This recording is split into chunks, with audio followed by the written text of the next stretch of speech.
దేవుని నోటి నుండి వచ్చు మాట వలన. ఇప్పుడు చెప్పాలి అది ఒకటి కలపకండి, ఒకటి మీ పాస్టర్ మనం తీసుకెళ్తాం పరలోకం. అక్కడ పరలోక రాజ్యంలో పాలు పంపులు ఉండబట్ట కలిపిన తీసిన ప్రకటనలను చదువుకోండి. చాలా జాగ్రత్తగా చేయాలి భక్తిని, ఒళ్ళు దగ్గరెట్టుకొని. మిగతా పనులు ఎలా చేసినా పర్వాలేదు. 20 లక్షల మందికి ఇద్దరే కనిపించారు. ఎందుకు చెప్తున్నానంటే మనం ఆ రోజున ఎవరో నాకు అదేంటండి టిఫిన్ పట్టుకెళ్ళి ఇచ్చాను, పాస్టర్ గారికి అరకేసి పీడి పట్టుకెళ్ళి ఇచ్చాను, ఆడు పట్టుకెళ్ళి ఇచ్చాను, ఇల్లు ఊడ్చాను, బట్టలు ఉతికాను, బంతలు వేసానంటే కుదరదు. అవన్నీ నీ యొక్క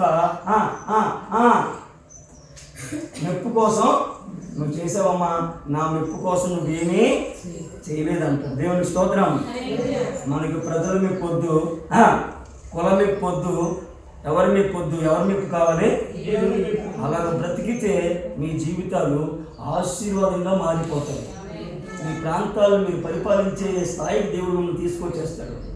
నేను సండే స్కూల్ నుంచి నేను ఎవరు మొదలుపెట్టాను, పెద్దగా చదువుకోలేదు. యేసు ప్రభు అంటే పిచ్చోలు అయిపోయాం మేము. దేవుని స్తోత్రం.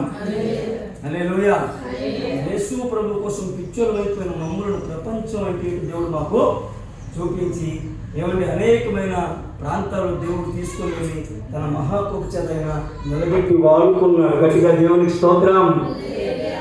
కాబట్టి మీరు ఇంకా ఇంకా ఇంకా మరికొద్దిగా ఎలా రావాలి, ముందుకి దేవునికి స్తోత్రం. దేవుడిని గెలవాలంటే రాత్రే చెప్పాను, ఏమండి జ్ఞానంతో గెలవలేము, బలంతో గెలవలేము. ఏమండి జ్ఞానంతో గెలవలేం, బలంతో గెలవలేం, ధనంతో గెలవలేం. మమ్మల్ని ఎవరేం చేయలేకపోతే ధనం ఉంది, 4 ఎకరాల భూమి ఉంది, 4 కార్లు ఉన్నాయంటే ఇక్కడ తప్ప అక్కడ పనికిరావాలి. అలా చెప్తున్నాను. అందుకని చెప్పండి, ధనంతో గెలవలేం,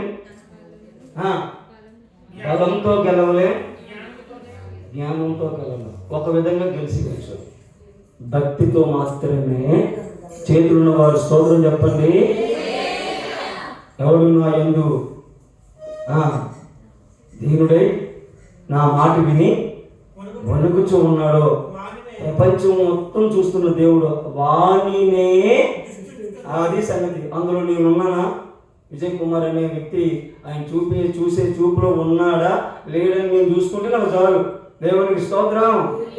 ఆయన చూసే చూపులో నువ్వు ఉన్నావో లేదు నువ్వు చూసుకుంటే చాలు. ఇక పరిస్థితులు ఏమైపోతాయి చెప్పాలి. ప్రతికూల పరిస్థితులైనా అనుకూలంగా మారిపోతాయి. ఆమేన్.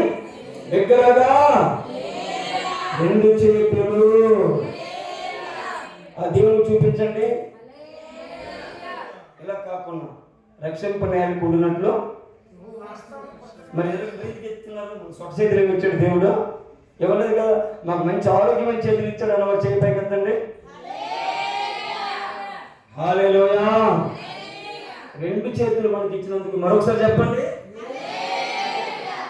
ఎందుకంటే చాలా మందికి ఒక చెయ్యి ఉంది.